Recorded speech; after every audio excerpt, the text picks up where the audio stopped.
Middle ഈസ്റ്റിലെ underground ചർച്ചിലെ അംഗങ്ങൾ യേശുക്രിസ്തുവിനെ അറിയാത്ത 300 ദശലക്ഷത്തിലധികം മുസ്ലിങ്ങൾക്കിടയിലാണ് താമസിക്കുന്നത്.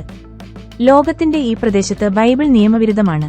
അതിശയകരമെന്നു പറയട്ടെ, മിഡിൽ ഈസ്റ്റിലെ അണ്ടർഗ്രൗണ്ട് ചർച്ച് സുവിശേഷത്തിനായി എല്ലാം പണയപ്പെടുത്തുന്നു. ഈ നിർഭയ വിശ്വാസികൾ ഒന്നിലധികം ഭാഷകളിൽ ബൈബിളുകൾ അച്ചടിക്കുക മാത്രമല്ല, പീഡിപ്പിക്കപ്പെടുന്ന ക്രിസ്ത്യാനികളുടെയും മുസ്ലിം അന്വേഷകരുടെയും കൈകളിൽ അവ നൽകുകയും ചെയ്യുന്നു. ദൈവവചനം പ്രചരിപ്പിക്കുന്നതിനും അണ്ടർഗ്രൗണ്ട് സഭ വളർത്തുന്നതിനുമായി ദുർഘടമായ അതിർത്തികളിലൂടെ സഞ്ചരിക്കുമ്പോൾ അവർ ഗുരുതരമായ അപകടത്തെ അഭിമുഖീകരിക്കുന്നു. അവർക്ക് വധഭീഷണി ലഭിക്കുന്നു, നിരന്തരം പീഡനം നേരിടുന്നു. പക്ഷേ അവർക്ക് യേശുവിൽ സമാധാനമുണ്ട്. എല്ലാ ദിവസവും ജീവിക്കുമോ മരിക്കുമോ എന്നറിയാതെ അവർ ജീവിക്കുന്നു. അവരുടെ ജീവിതം ദൈവത്തിന്റെ കൈകളിലാണ്. അപകട സാധ്യതകൾക്കിടയിലും പീഡിപ്പിക്കപ്പെടുന്ന വിശ്വാസികളുടെ കൈകളിൽ ദൈവവചനം എത്തിക്കുക എന്നത് ഭഗീരഥ പ്രയത്നമാണ്.